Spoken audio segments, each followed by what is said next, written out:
Está no ar. Programa Consciência Livre. Um programa com informações e entrevistas para você conhecer melhor uma pessoa muito especial. Você mesmo. Apresentação Magda Carvalho. Olá, meus amigos, estamos entrando no ar com mais um Rádio Consciência Livre, oferecimento da Bioatividade, onde menos é mais. Adquirindo qualquer plano, você ganha o mesmo período de graça. Olha só, hein? No plano 6 meses, ganhe mais 6 meses. No plano 1 ano, ganhe mais 1 ano. Parcelas a partir de R$ 33,00 mensais, simples assim. Informe-se 3027-3907, 3027-0600, 3027-5515. Oferecimento também do nosso restaurante, nosso maravilhoso restaurante Delícia de Comida, aqui o restaurante Grife Gourmet, deliciosa comida caseira a peso, na praça de alimentação do Shopping JL e no CIEC, na Cognópolis. Hoje nós vamos conversar com a veterinária e professora também voluntária do IPC, Jamile Haddad, ela que nos traz um tema muito interessante. Quem não tem um animal de estimação, quem não tem um bichinho que se apegou, né? Nós sabemos que os animais desempenham há milênios um importante papel na vida dos seres humanos. A interação homem-animal nos dias atuais vem avançando, fazendo dos animais verdadeiros membros da família. Professora Jamile, interessante isso, e a gente percebe em matérias, a revista Veja publicou esta relação dos animais, como isso se tornou forte, né? Por que nesse momento? Né? Como nós podemos identificar isso? Qual é a leitura? Os animais, desde os primórdios da humanidade, eles já vêm sendo a companhia do ser humano. Agora, se você analisar assim, o ser humano, ele também vem modificando a maneira como ele se relaciona com ele mesmo e com os outros, né? Então, se você pegar lá na Idade da Pedra, vamos imaginar assim, que o homem ele não tinha os mesmos hábitos de higiene que ele tem hoje.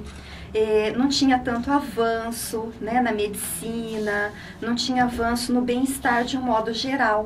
E esse bem-estar que o homem trouxe para ele foi transferindo também para as outras espécies com as quais ele convive. Então, houve essa transferência, né, do bem-estar humano para o bem-estar animal também.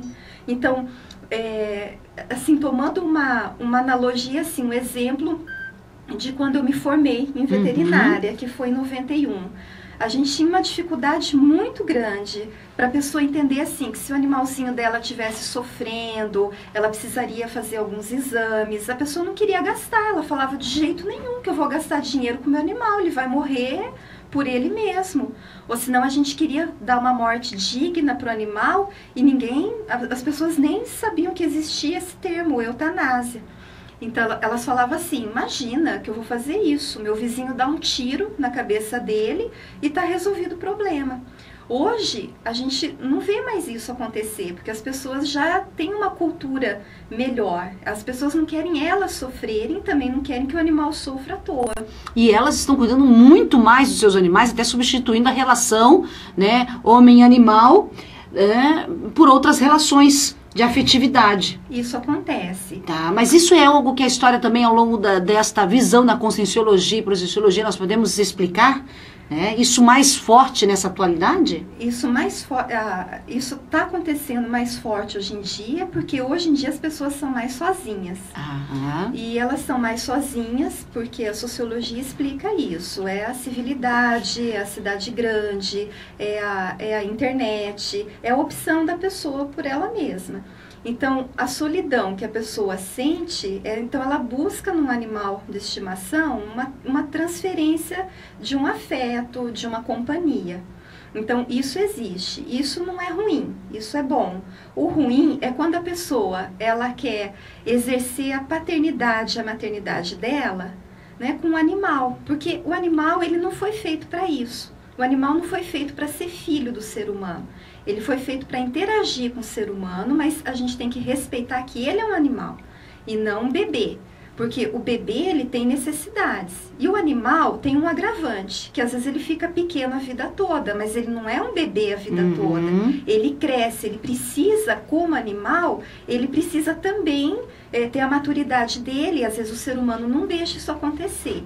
Então, o que a gente percebe de bom com o avanço da tecnologia, com os dias atuais, é que muita coisa melhorou, né, na relação do homem com o animal, e algumas como o homem, o que o homem melhorou com ele mesmo, ele transferiu para o animal. E o que ele, digamos assim, piorou com ele mesmo, ele também transferiu para o animal. Então, o animal, ele é um termômetro de como o homem está agindo com ele mesmo. E é interessante porque assim como existe o apego, existe o abandono, né? Existe. E tem os dois lados, né? Então, vamos esquecer um pouquinho o animal e pensar nas crianças, vamos pensar no planeta, vamos pensar com os próprios filhos. A gente sempre tem aquela coisa assim, de que o filho é igual a mãe e o pai, né? Então, o animal também. Então, assim, você tem aquela parcela da população, né, que tem um grande conforto e trata aquela criança longe de todo desafio, longe de qualquer problema, né, que a vida possa dar para essa pessoa, para esse filho, impedindo dele ser, até muitas vezes, dele adquirir experiência e tudo mais. E você tem aquele extremo oposto, né, da criança que está lá jogada no semáforo, a própria sorte, jogada ao vento, né? Então, com os animais você também tem isso. Você tem dois extremos, né, daquele animal que tá ali, jogado, né, ele que se vire, sobreviver se ele conseguir muito bem, senão ninguém vai notar a falta dele. E tem aquele outro que recebe de tudo, recebe o quarto da casa, recebe um guarda-roupa, uma cama só para ele, né? Isso a gente tem, assim, muitos exemplos, tem muitas reportagens que falam sobre isso. Agora, nós temos também a pet terapia ou terapia assistida por animais. Qual é a relação disso, dentro da lógica da conscienciologia e projeciologia, nessa relação homem-animal ao longo das vidas, né? Existe essa possibilidade de que esses animais também sejam parte de uma vivência anterior, ou isso não é possível, né? Do fato de eles estarem nessas terapias assistidas com animais. Do ponto de vista da conscienciologia, tudo é possível de investigação, de estudo, de observações. Então, se a gente fizer um estudo multidimensional, aprofundar sobre isso, vai ser possível, sim, perceber. Fazer essa relação. Eu já tive clientes que o animal morreu e a pessoa sonhava com ele, abanando o rabinho, muito bem de saúde. Então, ela percebia a presença do animal, né? Às vezes a pessoa tem, então, essa sensitividade, essa mediunidade, esse parapsiquismo, essa capacidade de clarividência, de enxergar o animal, mesmo após a morte dele, e ver que ele está bem, e sentir a presença e tudo mais. E, às vezes, ela, ao adotar um novo cãozinho, ela sente algumas semelhanças. Então, tudo é possível da gente observar. Agora, a pet terapia em si, Magda, ela independe, assim, se aquele animal tinha relação ou não com aquela pessoa. Porque aí já é um trabalho mais amplo que o animal faz, né? Não é só para um possível antigo dono que ele tinha, mas, assim, para qualquer tipo de ser humano. Ele é treinado para isso, ele recebe técnicas para poder trazer esse conforto para o ser humano. Isso é um compromisso também ou não? Como que é isso? Como isso é visto como...